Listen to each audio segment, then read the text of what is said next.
October 2019-এ স্থানীয় এক পত্রিকায় সাক্ষাৎকার দেওয়ার সময় ইরানের ইসলামিক রেভলিউশনারি গার্ডদের প্রধান কাশেম সোলাইমানি বলেন, মোসাদের পক্ষে তাকে হত্যা করা অসম্ভব। তার এমন কথার জবাবে অক্টোবরের 11 তারিখে দ্য টাইমস অফ ইসরায়েল দেয়া এক সাক্ষাৎকারে মোসাদ প্রধান ইয়োশি কোহেন তাচ্ছিল্য করে বলেছিলেন, কাশেম সোলাইমানিয়ের প্রতি সম্মান রেখে বলছি, সে এখনও এমন কিছু করে বসেনি যার জন্য মোসাদ তাকে গুপ্ত হত্যার চিন্তা করবে। বিষয়টা এমন ছিল যে মোসাদের নজরে আসতে হলে কাশেম সোলাইমানিকে আরও তাৎপর্য কোনো কিছু একটা বহন করতে হবে। এর ঠিক 2 মাস পরে যুক্তরাষ্ট্রের এক ড্রোন হামলায় বাগদাদে কাশেম সোলাইমানি নিহত হন। তার এক সপ্তাহ পর এনবিসি নিউজ তাদের এক অনুসন্ধানমূলক প্রতিবেদনের মাধ্যমে প্রকাশ করেন, কাশেম সোলাইমানির দামেস্ক থেকে বাগদাদে ফ্লাইটের সমস্ত বিস্তারিত তথ্য মোসাদের মাধ্যমে সিআইএর কাছে পাঠানো হয়েছে। কিছুদিন পর মোসাদ কাশেম সোলাইমানির ব্যক্তিগত ফোনে আড়ি পেতেছিল এমন দাবি করেন ইয়াহু নিউজ। এই প্রতিবেদন চাইলেই কেউ গুজব বলে উড়িয়ে দিতে পারতেন, যদি না ইসরায়েলের একজন অবসরপ্রাপ্ত আর্মি জেনারেল বোমাটা না ফাটাতেন। মেজর জেনারেল তামির হেইমাম 2020 সালের শেষের দিকে এক সাক্ষাৎকারে প্রকাশ্যে কাশেম সোলাইমানি হত্যার মোসাদের সম্পত্তিতার কথা স্বীকার করেন। তিনি বলেন, যদিও কাশেম সোলাইমানিয়ের উপর হামলাটি পরিচালনা করেছেন যুক্তরাষ্ট্র, কিন্তু মোসাদই ছিল এর মূল হোদা। কাশেম সোলাইমানিকে হত্যা করা ছিল তার জন্য এক বড় অর্জন। যেহেতু ইরান ইসরায়েলের জন্য সবচেয়ে বড় হুমকি, অর্থাৎ কাশেম সোলাইমানি হত্যাকাণ্ডে সামরিকভাবে কিন্তু মোসাদ উপস্থিত ছিল। তার মৃত্যু ইরানের জন্য যে কত ভয়াবহ ছিল তা আমরা দেখেছি। মোহসেন ফাখরিজাদে তেহরানে অবস্থিত ইমাম হোসেন ইউনিভার্সিটির পদার্থবিজ্ঞানের এক জার্জের বক্তব্য, ইসরায়েল এবং অনেক পশ্চিমা পরাশক্তির কাছে তিনি father of Iran's nuclear weapon programme নামে পরিচিত। নভেম্বর 2020 কাশেম সোলাইমানির রক্তের দাগ তখনও শুকায়নি। শোনা গেল মোহসেন ফাখরিজাদেকে হত্যা করা হয়েছে। এবার ইরানের বাইরের কোনো দেশ নয়, বরং খোদ তেহরানে। মোসাদ এই অপারেশনে কোনো ব্যক্তি অংশ নেয়নি, বরং অপারেশনটি পরিচালনা করা হয়েছে স্বয়ংক্রিয় কম্পিউটার নিয়ন্ত্রিত মেশিন গানের মাধ্যমে। এই হত্যাকাণ্ডের পর ইরানের মাহমুদ আলাভি দাবি করেন, যে ব্যক্তি এই হত্যাকাণ্ডের পরিচালনা করেছেন সে ছিল ইরানের সশস্ত্র বাহিনীর একজন সদস্য। মানে ইরানের সশস্ত্র বাহিনীতে স্বয়ং মোসাদের উপস্থিতি। ইরান সামরিক এবং গোয়েন্দা তৎপরতার দিক দিয়ে বেশ শক্তিশালী রাষ্ট্র।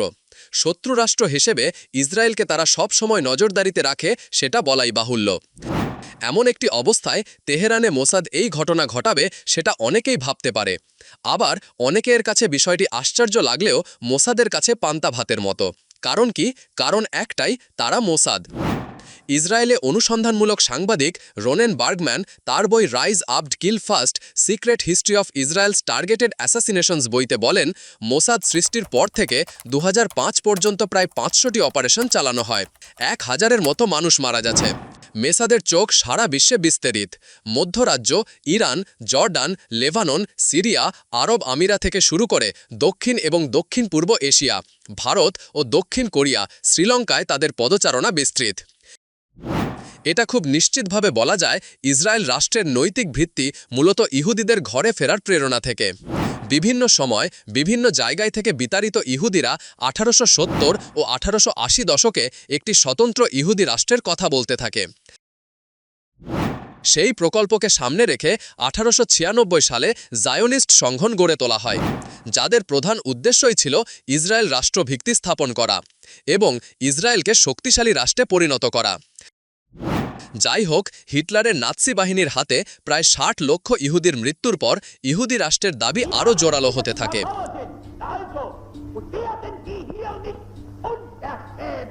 রাষ্ট্র হিসেবে ইসরায়েলের প্রতিষ্ঠা 19 মাসের মাথায় 1949 সালে দেশের প্রথম প্রধানমন্ত্রী ডেভিড বেন গুরিয়ন মোসাদ প্রতিষ্ঠা করেন। তবে ইসরায়েল প্রতিষ্ঠার আগেই যেসব ইহুদি নিষিদ্ধ সংগঠনের সংগ্রাম চালাচ্ছিল, তাদের জন্য গুরুত্বপূর্ণ তথ্য সংগ্রহ করতে যে কাঠামো গড়ে উঠেছিল, তাদেরকে মোসাদের পূর্বসূরি হিসেবে বলাই যায়। হিন্দু ভাষায় মোসাদ শব্দের অর্থ ইনস্টিটিউট। আনুষ্ঠানিকভাবে এই গোয়েন্দা সংস্থার নাম institute for intelligence and special operations. উল্লেখ্য, ইসরায়েলে আরও 2টি গোয়েন্দা সংস্থা আছে। অভ্যন্তরীণ গোয়েন্দা সংস্থার নাম শিন বেত এবং সামরিক গোয়েন্দা সংস্থার নাম আগা হামদিন বা আমান। ইসরায়েলে এই 3 ধরনের গোয়েন্দা সংস্থার মধ্যে মোসাদের কাজ বৈদেশিক অপারেশনগুলো পরিচালনা করা। চরম গোপনীয়তার বেড়াজালে মোড়া মোসাদ সম্পর্কে খুব কমই জানা যায়। কর্মী সংখ্যাও ঠিক কারও জানা নেই। এখন যাও বা ইসরায়েলের আইন অনুযায়ী সংস্থার প্রধানের নাম প্রকাশ করা হয়। 1996 সালের আগের সেটাও হতো না। মোসাদের প্রতিষ্ঠাতা তৎকালীন ইসরায়েলের প্রধানমন্ত্রী ডেভিড বেন ইরিয়ন মনে করতেন গোয়েন্দা ভিত্তি ইসরায়েলের প্রথম লাইন অফ ডিফেন্স। এর নীতিমালা ও কার্যক্রম অনেকটা যুক্তরাষ্ট্রের সিআই এবং যুক্তর MI6 ও কানাডার CSTS এর মতোই। অন্যান্য বৈদেশিক গোয়েন্দা সংস্থার তুলনায় মোসাদের দায়িত্ব বা কাজের পরিধির বেশ পার্থক্য লক্ষ্য করা যায়। সংস্থাটির স্বঘোষিত উদ্দেশ্যের মধ্যে রয়েছে ইসরায়েলের সীমানার বাইরে গোপনে গুরুত্বপূর্ণ তথ্য সংগ্রহ করা, শত্রুভাপন্ন দেশগুলির পারমাণবিক কার্যক্রমকে ব্যাহত করা, দেশে বিদেশে ইসরায়েলের উপর হামলার ষড়যন্ত্র আগাম প্রতিরোধ করা। যেসব দেশ, বিশেষ করে ইসরায়েলের অধিবাসক সংস্থা, আইনভাবে সংকট হতে পারে না, সেই সব দেশ থেকে ইহুদিদের নিয়ে আনার দায়িত্ব পালন করে মোসাদ। বিশ্বের যে কোনো ইহুদির জন্য ইসরায়েলের দ্বার খোলা আছে, যাতে সে সেখানে পাকাপাকিভাবে বসবাস করতে পারে। ইসরায়েলি সীমার বাইরে বিশেষ অভিযান পরিচালনা ও কার্যক্রম দায়িত্ব পালন করে মোসাদ।